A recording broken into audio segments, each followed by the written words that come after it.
तरह की मीटिंग्स हैं, कौन कौन सी? स्टैट्यूटरी मीटिंग किसने करनी है? एवरी पब्लिक कंपनी और private company with in 1 year of incorporation उसने अपने आप को पब्लिक कंपनी में कन्वर्ट करना है। उसके बाद जनरल मीटिंग्स यानी 3 तरह की हैं, स्टैट्यूटरी, एनुअल एंड एक्स्ट्राऑर्डिनरी। उसके बाद क्लास मीटिंग्स। आज हम पढ़ने जा रहे हैं एनुअल जनरल मीटिंग, सेक्शन 132, इसको एजीएम भी कहते हैं। रिक्वायरमेंट एंड टाइम लिमिट कहते हैं जी, every company shall hold, every company से मुराद है कोई भी कंपनी हो सकती है, प्राइवेट है, पब्लिक है, लेकिन कह रहा है other than single member company. Single member company के अलावा सिंगल मेंबर कंपनी को क्यों उसने एक्सक्लूड किया? एक ही बंदा होता है तो उसको एनुअल जनरल मीटिंग करने की जरूरत ही नहीं है। तो कहता है every company other than single member company shall hold N AGM. बन जाती है, पर्सन बन जाती है, एक ही मेंबर है, अपनी लायबिलिटी लिमिट करना चाहता है तो हो जाता है। विद इन 16 मंथ्स, 16 महीने उसका टाइम है फर्स्ट एजीएम का from the date of its incorporation. और टेक्निकल क्या है, यहाँ बार बार पास पेपर में सवाल आया हुआ है, सब्सीक्वेंट एजीएम कब करेगा? कहता है there after once in every calendar year, हर साल में। कैलेंडर ईयर का मतलब क्या है? 1 जनवरी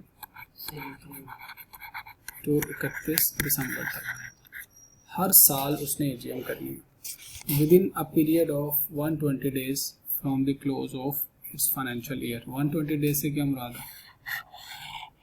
तकरीबन 4 मंथ्स, 4 महीने। साल खत्म होगा जिस कंपनी का, जब भी मार्च में खत्म होता है तो 4 महीने के अंदर, जून में खत्म होता है 4 महीने, सितंबर में खत्म होता है 4 महीने के अंदर। लेकिन दूसरी कंडीशन के लिए आई है once in every calendar year, यानी आपका साल खत्म हो गया, लेट सपोज आपका साल खत्म हुआ है अक्टूबर में और 120 डेज जाके फरवरी एंड पे ख़त्म होने हैं, लेकिन इस कैलेंडर ईयर में अगर मीटिंग नहीं हुई तो आपने इसी कैलेंडर ईयर में मीटिंग करनी है 31 दिसंबर से पहले। अब आपको 4 महीनों का वेट नहीं करना। और इस पॉइंट पे पेपर में उसने सवाल पूछा हुआ है। तो हर कैलेंडर ईयर में एक दफ़ा मीटिंग करना ज़रूरी है। एक्सटेंशन ले सकते हो आप इन केस ऑफ लिस्टेड कंपनी, चूँकि उसमें जनरल पब्लिक होती है तो कमीशन से लें। अगर लिस्टेड कंपनी नहीं है, may for any special reason extend the time shall be held by the period not exceeding 30 days. इसको 30 दिनों की एक्सटेंशन मिल सकती है। सवाल देखिएगा पास पेपर का, कहता है Karachi telecom limited was incorporated 1 March 2019 under the companies act 2017। The director have decided to hold the first AGM of the company on 10 August 2020। 1 मार्च को ये कंपनी बनी और 10 अगस्त को अपनी एजीएम करना चाहती है, फर्स्ट एजीएम करना चाहती है for placing the first audited financial statement for the period ended 31 March 2020 for approval. अब यहाँ से कितने दिन है उसके पास? 120 डेज। क्या देखें पूरे होते हैं 120 डेज 10 अगस्त तक, अप्रैल मई जून जुलाई, इसका मतलब है लेट हो गए। डेज काउंट करेंगे, ये 31 मार्च से आगे चलें तो अप्रैल के कितने दिन होते हैं? 30, मई के, जून के, जुलाई और अगस्त के कितने हो गए? 10 दिन हो गए अभी तक। तो काउंट कर लें, 2 3 120, 21 22 और 132 डेज हो गए। 132 डेज हो चुके हैं, तो इसने करनी थी 120 डेज के अंदर। और दूसरी कंडीशन क्या थी? इन एवरी कैलेंडर ईयर। आगे देखिए, कहते हैं comment on the decision of the directors in the light of opinions of the contain in the company act 2017। बताएं क्या ये कर सकते हैं?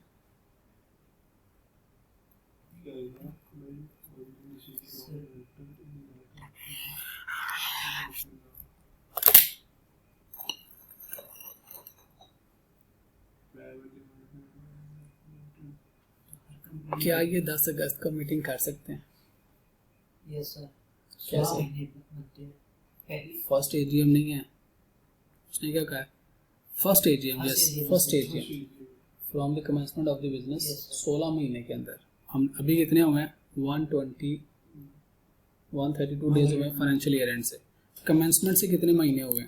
यानी इनकॉर्पोरेशन से 1 मार्च 2019 से लेके फरवरी तक हो गए 12 महीने। मार्च, अप्रैल, मई, जून, जुलाई, अगस्त के आखिर उसके बाद टाइम है। तो इनका क्या फैसला ठीक है? ओके। कहता है जी the decision of the director contravenes the Companies Act since the first AGM must be laid within 16th month after the date of incorporation.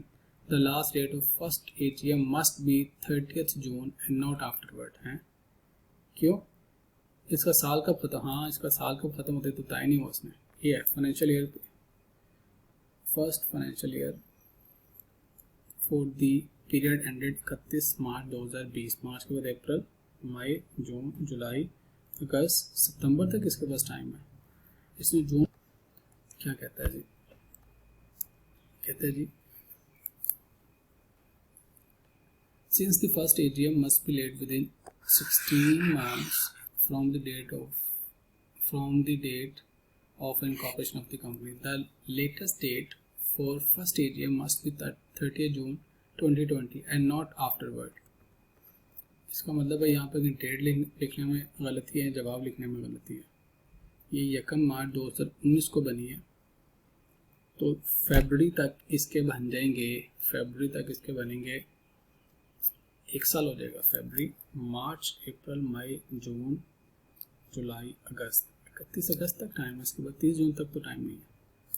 Answer में गलती है. प्रोविजन क्या कहती है, कहती है within 16 month from the date of incorporation.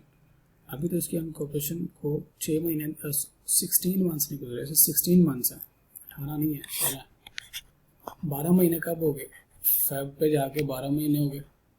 Feb के बाद मार्च 13, मार्च के बाद अप्रैल, सही जवाब है अप्रैल. 13 के बाद 14, मई 15, जून 16. जून तक है ना, 16 मंथ्स नॉट 18 मंथ्स. ये देखिए बेटा 16 months from the date of incorporation.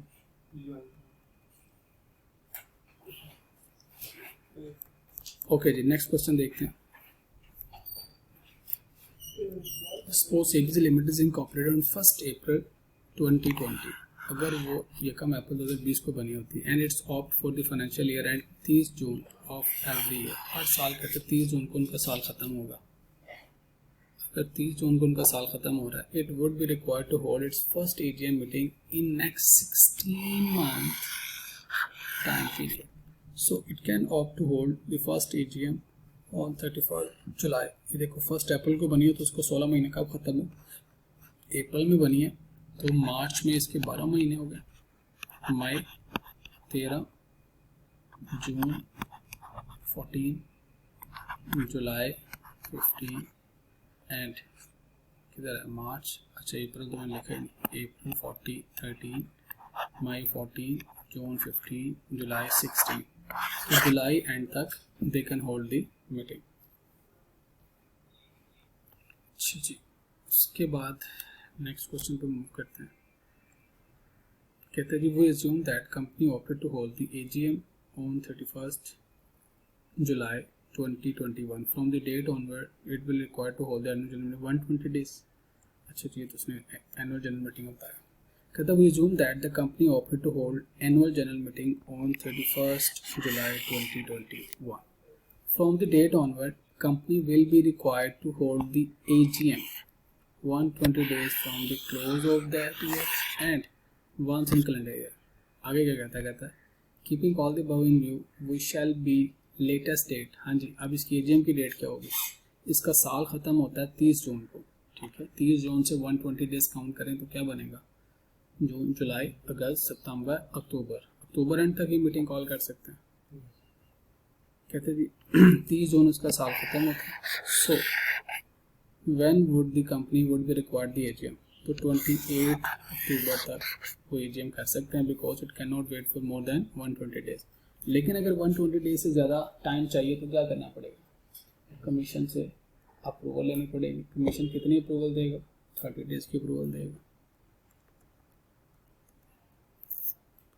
सवाल, explain the exceptions to this provision as specific under the companies act 2017. Every company shall hold its AGM within a period of 120 days following the close of its financial year. इसकी क्या है exception, क्या है, क्या exception है. हर company ने 120 दिनों के अंदर अंदर अपनी एजीएम करनी है. What is exception, first AGM 16 month और 120 डेज के अलावा की जा सकती है अगर वो एक्सटेंशन ले ले. ये 2 एक्सेप्शन है, उसके अलावा कोई एक्सेप्शन नहीं। कहते हैं in case of listed company the commission and in another case the registrar may for any special reason extend the time within which the annual meeting shall be held by a period not exceeding 30 days। Place of the meeting, पहला तो हो गया इसकी timeline, दूसरा कि अब किस जगह पे करनी है। कहता है ये भी बड़ा इंपॉर्टेंट है, इस पर भी पास पेपर में सवाल आएगा। कहता है इन case of listed company AGM shall be held in the town. Company के अंदर इतनी जगह नहीं होती कि इतने ज़्यादा शेयर होल्डर्स को अकोमोडेट कर सके। कहते हैं in the town in which the registered office of the company is situated और अ नियरेस्ट सिटी, या उसके करीब तरीन शहर में। ठीक है जी। तो रजिस्टर्ड ऑफिस से उसने लिंक कर दिया कि इस जगह पे मीटिंग होनी चाहिए। अगली ये तो डॉक्यूमेंट के हद तक होती है, तो जहाँ मर्जी हो हमें डॉक्यूमेंट जमा करना है ना, हम यहाँ पे। हाँ जी, मैं कह रहा हूँ 90% मीटिंग डॉक्यूमेंट्स के हाथ तक होती लेकिन जो पब्लिक कंपनीज होती हैं, लिस्टेड कंपनीज, उसमें शेयर होल्डर्स आना चाहते हैं। 90% कंपनी तो प्राइवेट कंपनीज हैं, लिस्टेड कंपनी है वो थोड़ी। लिस्टेड कंपनी के share holder use to attend the meeting और उनके ऊपर जो ये प्रोविजंस अप्लाई होती हैं वो स्ट्रिक्टली अप्लाई होती हैं, क्योंकि उसमें जनरल पब्लिक इन्वॉल्व हो जाते हैं, तो वो एक्चुअली मीटिंग हेल्ड करते हैं। कहता है लिस्टेड कंपनी उसने अपने रजिस्टर्ड ऑफिस के टाउन में या नियरेस्ट सिटी में करनी है। Video link however at least 7 days prior to the date of meeting on the demand of members, यानी उन मेंबर्स को residing in a city who hold at least 10% of the total paid up share capital. कहता है अगर वो demand करे 7 दिन पहले करे, किसी दूसरी सिटी में रहता है, such other percentage as may be specified article of association में या एक्ट में, कंपनीज एक्ट में। A listed company must provide the facility of the video link to such members, enable them to participate in its AGM। तो अब ये भी पास paper का हिस्सा है। अगर वीडियो लिंक से मीटिंग कॉल करनी हो तो उसकी क्या कंडीशंस हैं। 7 दिन पहले बताओ, मेंबर किसी दूसरी सिटी में रिजाइड कर रहे हैं, 10% उनके पास वोटिंग शेयर्स है और कोई और परसेंटेज जो आर्टिकल ऑफ एसोसिएशन एक्ट में गिवन है उसको फैसिलिटेट करना है इस मैंडेट से। अगर तो नोटिस ऑफ मीटिंग, ये भी इंपॉर्टेंट है, इस पर भी पास पेपर में कई दफ़ा सवाल आए हुए हैं। Notice of the meeting all companies the notice of AGM shall be sent to members and every person who is entitled to receive the notice of general meeting. Members के अलावा भी कुछ लोग जनरल मीटिंग का notice लेने के लिए eligible होते हैं, आगे जाके आप पढ़ेंगे। जैसे रजिस्ट्रार है, जैसे ऑडिटर्स हैं, जैसे डायरेक्टर्स हैं, जैसे कुछ क्रेडिटर्स होते हैं, जैसे गवर्नमेंट होती है, तो कुछ लोग ये जो नोटिस है वो अटेंड करने के मजाज होते हैं, नोटिस रिसीव करने का राइट होता है। लेकिन कब? 21 days before the date fixed for meeting. किस दिन पहले, कम अज़ कम 21 दिन पहले आपने नोटिस सबको भिजवाना है। लिस्टेड कंपनी के केस में एडिशनल रिक्वायरमेंट्स हैं। लिस्टेड कंपनी क्या करेगी, इसने कमीशन को नोटिस भिजवाना है, number 1। Number 2, in addition to its being dispatch in the normal course to the members को भिजवाने की बजाय उसने पब्लिश भी करना है in English and Urdu language में। किसमें? न्यूज़पेपर में। At least in 1 issue each of daily, रोजाना कम अज कम एक इशू जो कि in respective language having nation wide circulated. कहते हैं जी कौन सी लैंग्वेज में? Respective language living having nation wide circulation, यानी उर्दू या जो नेशन वाइड सर्कुलेट होता है, या इंग्लिश है जो नेशन वाइड सर्कुलेट होता है, जो पूरे नेशन में सर्कुलेट होता है। 1 issue at least in 1 issue each of daily newspaper, यानी उर्दू में और इंग्लिश में। ठीक है, उर्दू एंड इंग्लिश दोनों में उसने जो पूरी कंट्री में सर्कुलेट होते हैं उसमें उसने पब्लिश करना है। तो ये एजीएम की एडिशनल रिक्वायरमेंट है फॉर लिस्टेड कंपनी। क्या करना है इन्होंने? कमीशन को भिजवाना है, नंबर 1। नंबर 2, नॉर्मल कोर्स के अलावा उसने पब्लिश करना है न्यूज़पेपर में, इंग्लिश उर्दू जो नेशन वाइड सर्कुलेट होते हैं। तो ये था जी जो उसके लिए भेजे अखबार में कहाँ पहुँचे। बेटा अखबार की सर्कुलेशन बहुत वाइड होती है, उन जगहों पे अखबार पहुँचता है जहाँ टीसीएस वाले नहीं पहुँचते। अखबार की सर्कुलेशन बहुत वाइड है। अब तो खैर कम हो गया ना, अब तो ई पेपर आ गया ना, तो ई पेपर आ गया, तो ई पेपर तो एवरीवेयर इज अवेलेबल। अच्छा, ordinary resolution at general meeting. अब मीटिंग के अंदर फैसला कैसे होता है? ऑर्डिनरी रेजोल्यूशन का मतलब है जो रूटीन के मामला आता है, what are the ordinary matters, ये भी पेपर में आया सवाल, यानी कोई एक भी इसमें टॉपिक ऐसा नहीं है जो पेपर में ना आया। कहते हैं mean a resolution passed by a simple majority, what is simple majority, more than 50%,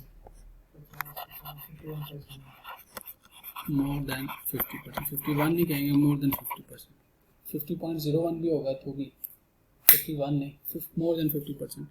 A simple majority of such members of the company entitled to vote, जिन्होंने वोट देना, अगर उसमें से 50% से ज़्यादा वोट कास्ट कर देते हैं तो उसको कहेंगे हम रेजोल्यूशन, यानी फैसला हो गया। कहता है आर प्रेजेंट इन पर्सन, और वो खुद होना चाहिए उनको, या बाय प्रॉक्सी। प्रॉक्सी क्या मतलब, एक फॉर्म फिल करके अपनी अथॉरिटी किसी और को दे दिया। प्रॉक्सी फॉर्म मेरे पास भी पड़ा होगा, प्रॉक्सी फॉर्म को यहाँ पे यानी कि सर ग्रुप बंदी, ग्रुप बंदे नहीं, ग्रुप बंदे नहीं, मैं नहीं जा सकता। मैंने आपको कहा यार जा रहे हो तो ये मेरा प्रॉक्सी फॉर्म फिल कर लो, मैंने अपना राइट आपको दे दिया, आप मेरे बिहाफ पे वोट कर सकते हो, तो मैं आपके ज़रिए वहाँ पे प्रेजेंट हूँ, ठीक है, लेकिन आपका एक मेंबर होना ज़रूरी है, ठीक है। अभी प्रॉक्सी नहीं, अभी आगे प्रॉक्सी आता है। कहता है आर प्रेजेंट इन पर्सन, यानी खुद हो वो प्रेजेंट या प्रॉक्सी के थ्रू हो, और exercise the option to vote through postal ballot. Postal ballot का मतलब क्या, आपने ख़त के ज़रिए, रजिस्टर्ड पोस्टल के ज़रिए अपना वोट कास्ट करके भिजवा दिया, उसका भी एक प्रॉपर प्रोसेस है। तो 3 उसने ऑप्शंस बता दी, लोग वहाँ पे खुद प्रेजेंट हो मेजॉरिटी, प्रॉक्सी के थ्रू प्रेजेंट हो, या उन्होंने अपना बैलेट भेजा हो पोस्टल के ज़रिए। कहता है as provided in the articles और एज मे बी स्पेसिफाइड, जो भी उन्होंने आर्टिकल्स में तरीका बताया उसके मुताबिक। नोट, कहता है जी मेंबर में आल्सो पास रेजोल्यूशन थ्रू सर्कुलेशन, ये एक और पॉइंट है, ईमेल और पोस्ट के जरिए, ये भी पास पेपर में आया हुआ है कि मेंबर्स नहीं आ सकते। अब क्या करें, तो सर्कुलर सबको भिजवा दें, जो मैंने कहा था ना कि 90% मीटिंग्स कंडक्ट नहीं होती, तो सबको व्हाट्सएप पे सर्कुलर भेज देते हैं, वो सारे पढ़ के अपनी अपनी राय उस पर दे देते हैं, बाद में उनसे डॉक्यूमेंट साइन करा देते हैं। तो सर्कुलर के जरिए भी रेजोल्यूशन पास हो सकती है, लेकिन रेजोल्यूशन पास कैसे होगी, सिंपल मेजोरिटी। सिंपल मेजोरिटी का मतलब मोर देन 50% वोटिंग। तो कहते हैं special resolution, what is mean by special resolution, which has been passed by majority of not less than 3/4, 3/4 आपको मेजोरिटी चाहिए of such members, yes 75% of such members of the company direct vote, जिन्होंने vote देना उसमें से 75% लोग अगर उस matter के हक में फैसला करेंगे तो फैसला हो गया। अगेन वो खुद प्रेजेंट होने चाहिए, या प्रॉक्सी के थ्रू या पोस्टल बैलेट के through. Not less than 21 days, उनको नोटिस देना 21 दिन से पहले, ये मैंडेटरी है। Specify the intention of propose the resolution. कहता है कि जो स्पेशल रेजोल्यूशन है ना, अभी आगे जाके बताएगा, जो स्पेशल रेजोल्यूशन है वो आपने 21 दिन पहले नोटिस में लिख के भेजना। जो ऑर्डिनरी रेजोल्यूशन जैसे फाइनेंशियल स्टेटमेंट्स अप्रूव होनी है, ऑर्डिनरी रेजोल्यूशन है, इसके बारे में नोटिस के अंदर लिखना ज़रूरी नहीं है। ऑडिटर्स ने रीअपॉइंट होना है, इसके बारे में नोटिस में लिखना ज़रूरी नहीं है। हाँ, कंपनी ने अपने प्लांट को बेचना है, पुराना बेचना नया लेना, हाँ ये स्पेशल बिजनेस है, इसको नोटिस के अंदर इसकी डिटेल्स होना ज़रूरी है, ये लिखा हुआ है। कहते हैं not less than 21 days notice specifying the intention of propose the resolution as a special resolution has been duly given, वो आपने नोटिस के साथ लगा के भेजने, provided that। सर आर्टिकल्स या मेमोरेंडम में ये बात लिखी हुई कि फला मैटर जो है वो स्पेशल रेजोल्यूशन के जरिए नहीं, कंपनीज एक्ट में लिखी हुई है, ये तो कंपनीज एक्ट में लिखी है कि ऑर्डिनरी मैटर्स कौन से हैं और एक्स्ट्रा ऑर्डिनरी मैटर्स कौन से हैं, ये इसमें लिखा हुआ है। जगह जगह में जाके बताएगा ये फैसला करना है तो स्पेशल रेजोल्यूशन चाहिए, ये फैसला करना है तो ऑर्डिनरी रेजोल्यूशन चाहिए। आर्टिकल्स में आप कंपनीज एक्ट के रेगुलेशंस को टाइट कर सकते हो, सख्त कर सकते हो, नरम नहीं कर सकते, ठीक है।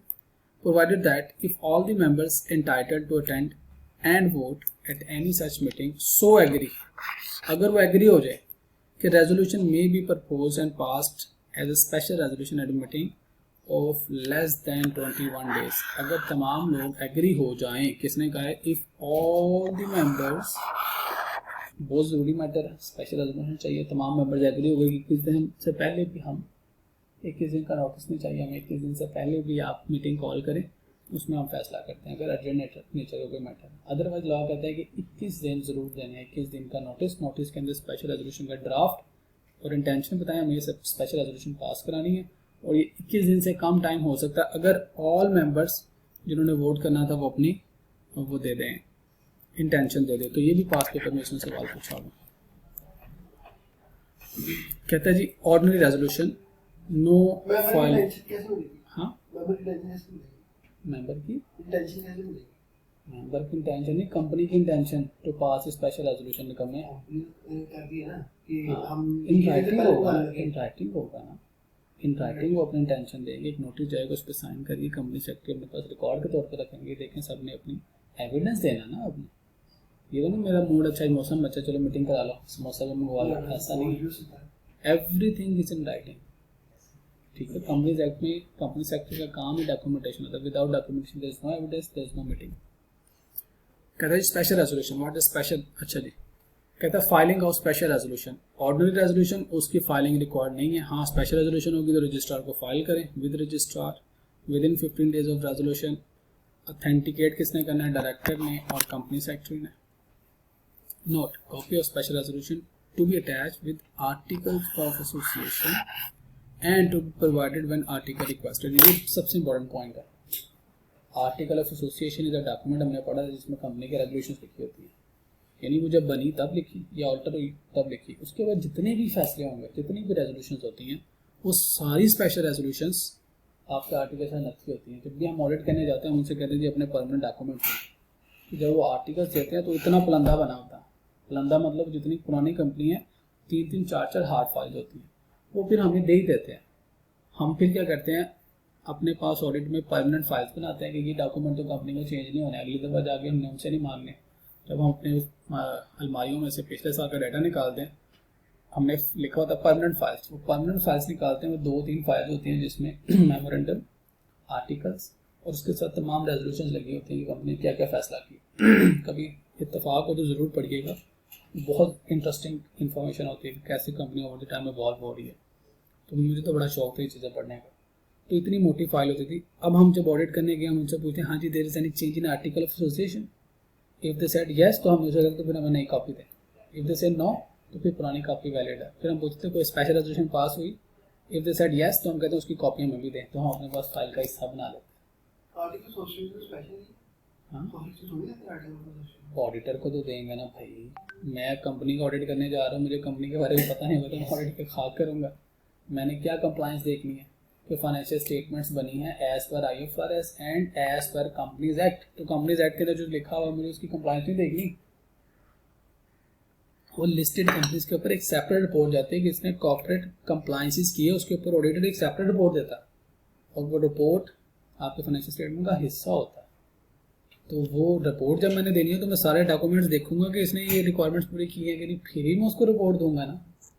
तो ऑडिटर्स की रिपोर्ट चाहिए होती है, कॉर्पोरेट जो लिस्टेड कंपनी है उसने क्या तमाम कंपनीज एक्ट की कंप्लायंसेस की हैं उसके ऊपर ऑडिटर रिपोर्ट देता है। तो रिपोर्ट में कैसे तुम ऑडिटर को सारी इन्फॉर्मेशन देंगे तो मैं रिपोर्ट दूंगा, तो उसके लिए हम अलग फीस चार्ज करते हैं।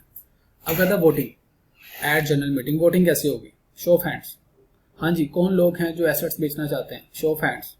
उसी टाइम पे सब लोग हैंड रेज करेंगे। अब हैंड रेज करने का मतलब है एक बंदे के पास 50% वोट शेयर होल्डिंग है, आपके पास 10%, के पास 15% है। जब शो ऑफ हैंड करेंगे सबके पास एक एक वोट है, इक्वल राइट बन जाएगा। मैं एक ही हाथ खड़ा कर सकता हूँ, 50 हाथ नहीं ना खड़ा करूँगा। तो जो मेजोरिटी ने फैसला कर दिया, जो चेयरमैन ऑफ द मीटिंग होगा वो कहेगा ओके जी फैसला सुना दिया गया, लेकिन आप कहते हैं नहीं मुझे इस फैसले से इतराज़ है, तो अब क्या होगा वो देखते हैं। A resolution put to vote of a meeting shall be decided on show of hands unless poll is demanded. Unless poll is demanded. अब पोल कौन डिमांड करेगा, नहीं जी हमें ऐसे नहीं, हमें पर्चियां डालनी है। कहते हैं each member having one vote irrespective of share holding, show off hand में हर किसी के पास एक वोट होता है। Proxy can not vote on behalf of member, यानी आप अपना वोट कास्ट करने के यूर मेंबर, मैंने कहा जी मेरा प्रॉक्सी फॉर्म ले लो, तो आप दो हाथ नहीं खड़े कर सकते, आप अपना एक ही हाथ खड़ा करेंगे तो आपका एक ही वोट कास्ट होगा। If you are my proxy तो आप दो हाथ नहीं खड़े कर सकते। तो कहते हैं proxy can not vote on behalf of member.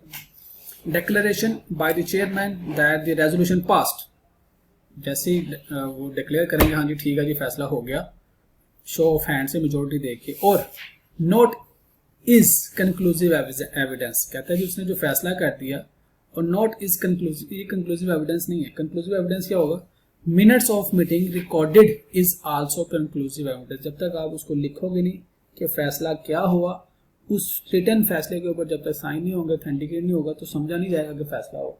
तो कानून की नज़र से देखना फैसला कब हुआ, जब वो लिखा गया मिनट्स ऑफ मीटिंग में।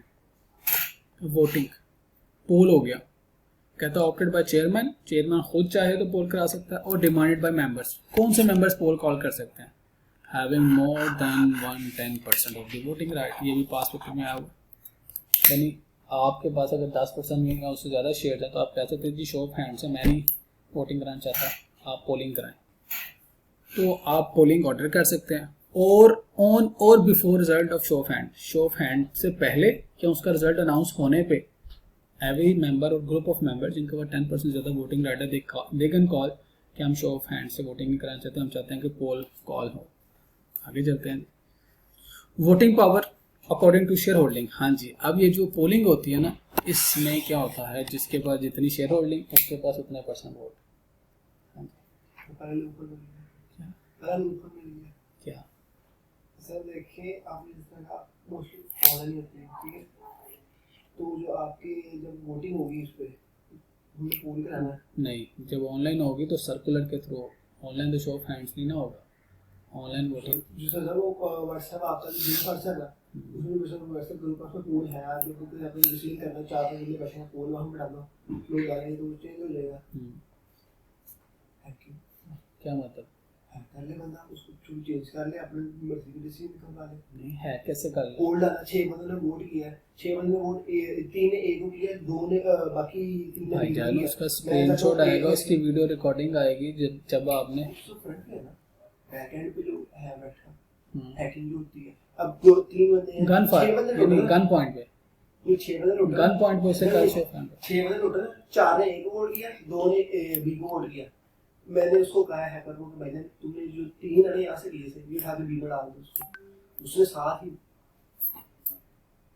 ये कंपनी का सत्यानाश है सर। भाई को बैलेटिंग नहीं हो रही, ऑनलाइन को बटन नहीं दबा रहे, कोई नंबर नहीं आने, शो ऑफ हैंड है, हैकर क्या करेगा, उसका आदमी से कर देगा। वो वीडियो एक नहीं हो रही बात। तो और क्या, हद हो गया तेरे लिए यार, वो भी सोए हुए हो, ये देखो मेरे को सॉफ्टवेयर पे बात हो रही है। हद हो गया यार तेरे वाली, मुंडिया किधर गया। ये कह रहे मैसेज पे और बात हो रही। अभी बल्कि वो मीटिंग्स में गुजर के गया, हाँ वो देखिए, वीडियो लिंक लिखा हुआ वीडियो लिंक निकल, सर का। हद हो गई आपके वाली, वैसे सुता उठ गया। अच्छा जी, जब पोलिंग होगी तो जिसके पास जितने % वोटिंग राइट्स हैं वो उतने % वोट कर सकता है। उसके बाद प्रॉक्सी कैन वोट। अब आपके पास प्रॉक्सी राइट है, मैं मेंबर हूँ, मैं खुद अपना वोट करने गया हूँ, तो मैं किसी दूसरे का भी वोट कास्ट कर सकता हूँ उसके बिहाफ पे, क्योंकि जिसके पास जितनी % शेयर होल्डिंग वो उतने % वोट कर सकता है। तो 10% मेरा अपना है, 5% का मेरा प्रॉक्सी है, तो मैं 15% की वोटिंग कर सकता हूँ। कहता था चेयरमैन और his nominee and a representative members demanding the poll, जो भी डिमांड कर रहा है poll shall scrutinize the votes. अब उस पर्ची को गिना जाएगा, given on the poll and result shall be announced by the chairman. पहले उसको गिना जाएगा, गिनने के बाद अनाउंसमेंट होगी। आईकेआर में भी इसी तरह होता है, स्क्रूटनाइज मतलब जांच पड़ताल करना, काउंट करना। टाइम ऑफ टेकिंग टोल, ये बड़ा इंपॉर्टेंट है। पोल कब होगा, आज की मीटिंग है तो क्या अभी पोल हो जाएगा, नहीं अभी नहीं होगा। A poll demanded on the election of a chairman, अगर तो चेयरमैन की इलेक्शन है, बोर्ड ऑफ डायरेक्टर का चेयरमैन है, अगर तो उसके लिए पोल डिमांड हुआ है, और ऑन अ क्वेश्चन ऑफ अजर्नमेंट कि मीटिंग को अजर्न कर दो, शैल be taken fourth with immediate. सिर्फ ये 2 मैटर्स हैं जिसका पोल यानी पोलिंग इमीडिएटली हो जाएगी। चेयरमैन अपॉइंट करना तो अभी पोलिंग, और अगर मीटिंग को अडजर्न करना है, किसी और दिन पे शिफ्ट करना है, बारिश हो गई, धरना होगा, सारे लोग नहीं आ सके, तो अडजर्नमेंट ऑफ मीटिंग करनी है तो अभी पोलिंग हो जाएगी। लेकिन अगली बात सुने, a poll demanded on any other question, किसी भी और क्वेश्चन में कहेंगे तो shall be taken within 14 days from the day on which it is demanded. जिस दिन डिमांड किया उससे 14 दिनों के अंदर अंदर वोटिंग होगी। क्या बात, बैलेट पेपर नहीं छपा होता, पता थोड़ी होता है कि कितनी पोलिंग करानी है, और पोलिंग कराने का प्रॉपर एक प्रोसेस होता है, उसमें हज़ारों लाखों लोगों ने पोलिंग करनी होती है। ऐसा थोड़ी है कि एक 10,000 मेंबर्स हैं और आके 1 मिनट में जाके वो पोल के अंदर वो डाल देंगे। वो पूरा टाइम दिया जाता है, पूरा इलेक्शन की तरह उसका एक प्रोसेस होता है। तो 14 दिनों के अंदर अंदर किसी भी दूसरे मैटर के लिए पोलिंग करानी पड़ेगी बाय लॉ। कहता है decision date in case of adjourn meeting, जब आपकी मीटिंग एडजर्न हो गई, ये भी पास पेपर में सवाल आया हुआ। कहता है 10 तारीख को मीटिंग होनी थी, आपने लेट सपोज 21 तारीख को मीटिंग एडजर्न कर दिया, लेट सपोज। कहता है जी उसमें जो डिसीजन हुआ तो क्या समझा जाएगा। कहता है जी decision date in case of adjourn meeting on the day of adjourn meeting. तो हम ये नहीं कहेंगे कि 10 तारीख को फैसला हुआ, हम ये कहेंगे 21 को फैसला हुआ। तो अगर इन केस ऑफ एडजर्नमेंट होगी फ्रॉम 10 अगस्त से आपने मीटिंग को लेट सपोज 21 अगस्त में शिफ्ट किया, तो जो डिसीजन की डेट है वो 21 अगस्त से समझी जाएगी। ये नहीं कहा जाएगा कि मीटिंग तो उस दिन होनी थी, उसको एडजर्न किया तो वही डेट डाली जाए, प्रायर डेट नहीं डाल सकते। तो इस पर भी पास पेपर में सवाल है।